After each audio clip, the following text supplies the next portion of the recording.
In recent years, we've had cause to discuss the subject of political speech from the pulpit here at St. John the Evangelist.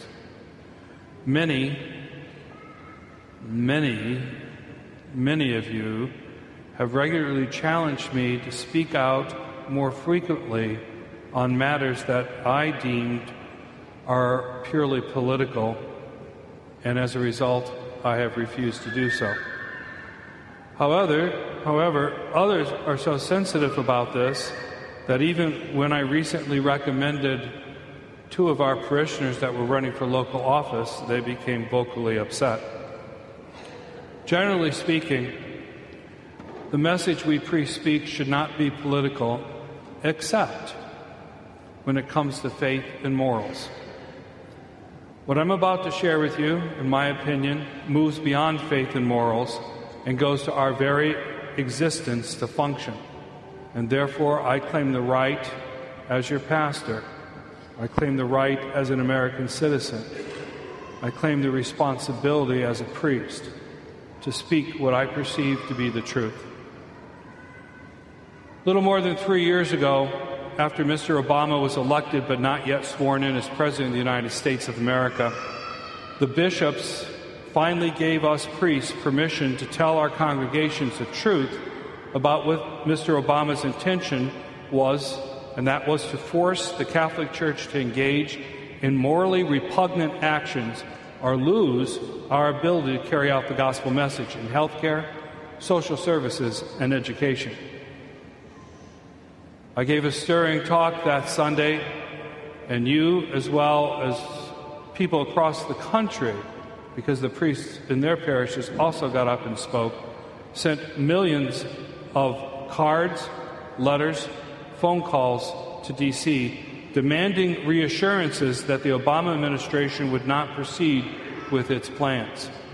Almost immediately, President-elect contacted the National Conference of Catholic Bishops and invited the bishops to a meeting, at which time he gave his word. He gave his word to our bishops that the conscience clause that exempts religious organizations from participating in those federal mandates that go against our conscience would not be disturbed. At that time, President-elect Obama feigned surprise that Catholics would even think that he would do something like this. And with those assurances, the bishops backed down. Within a few months of his administration, Obamacare was introduced, creating a deep division in our country as the president's vision of comprehensive health care coverage became clearer, arguing that the poor would finally receive health care, which is a long-standing goal of our bishops and of all Catholics, arguing also that the cost of health care under Obamacare would be reduced, another long-standing goal of our bishops and Catholics. The president asked the bishops to support this legislation. They were once again given assurances that abortion, sterilization, and other so-called reproductive services would not be included in the legislation, at least not in a way that would compromise Catholic conscience. As a whole, the bishops declined to support that legislation. However, some naive bishops believed the president and came out in support of the ideas behind Obamacare. Last week, all those assurances and promises President Obama made were broke, and his true intentions made known when the Department of Health and Human Services announced that virtually all insurance plans must pay for reproductive services, even if they are morally repugnant to the organizations, specifically including the Roman Catholic Church. Stop and think of that. We are the one voice that speaks out clearly to this culture of death that abortion is wrong. We are the one voice that speaks out clearly to this nation on issues of life. And now we will be forced to actually pay for someone to have an abortion. This is only part of the war that the Obama administration is quietly waging on the Catholic Church. As I mentioned a few weeks ago, the U.S. Labor Department has aggressively attempted to expand its control of how we conduct business. This is one of the regulations. There's about 8 of them. Imagine how thick that is. This is page after page, detailed. I, as a lawyer, it takes me about an hour to go through and try to understand each of these pages. Now, I'm your pastor. Now, we have to comprehend and implement every detail of that because the government wants to get into our business and tell us how to run our business, how to run our churches. And there are no exemptions for us. I mean, it's overwhelming. Just stop and think of that. How can I be pastor when I got to stick my nose in this kind of stuff every single day? I can't make a decision about the church without going through all this stuff. And this is across the country. Furthermore, again, as I mentioned a few weeks ago, federal monies are being withheld from Catholic social services, even though the Catholic services receive top ratings from the government. The government creates the rating system, the government scores the rating system, the government sets the rating system. Catholic social services get the highest score, even though part of that rating service is to penalize the Catholic Church because we don't provide reproductive services. And so the score has dropped down. Even after that, we're higher than others. And consistently, the government is giving money to other organizations with lower scores. In other words, to other organizations who reach fewer people, do it less effectively, and cost more, will not give it to us because we do not provide reproductive services. One would think that many of the objectives of the Obama administration would be consistent with Catholic objectives relative to caring for the forgotten, the underprivileged, and the needy. The President has been most eloquent in speaking about this segment of society, and frankly, his words are very appealing to our sensitivity as Roman Catholics.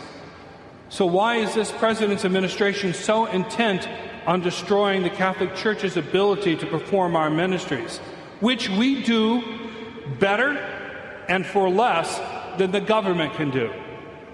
Why is President Obama's administration, with all the problems in this world, with the economy, with terrorism, with our country being sold to China, with Iran possibly becoming a nuclear power, with all these things, why is it so obsessed on reproductive services and so obsessed by forcing us to go against our faith to do what they want us to do in that matter? The Catholic Church is the largest non-government provider of health services, social services, and education. If the government can put us out of business, and make no mistake, the bishop is right, we cannot and we will not follow this law. We will close down our schools, our hospitals, our nursing homes, our orphanages.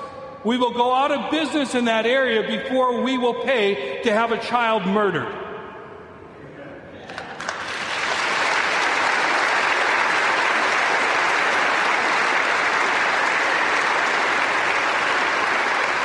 And once we are out of business, there will be literally millions of people suffering because who will provide those services for them? There will be a gap, a crisis in our nation. And then we begin to see the real issue that's going on here.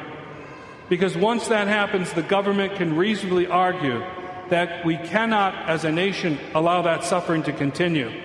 And the government will step in and provide less effective and more costly services, which will mean more government employees, more individuals who become completely dependent on government help.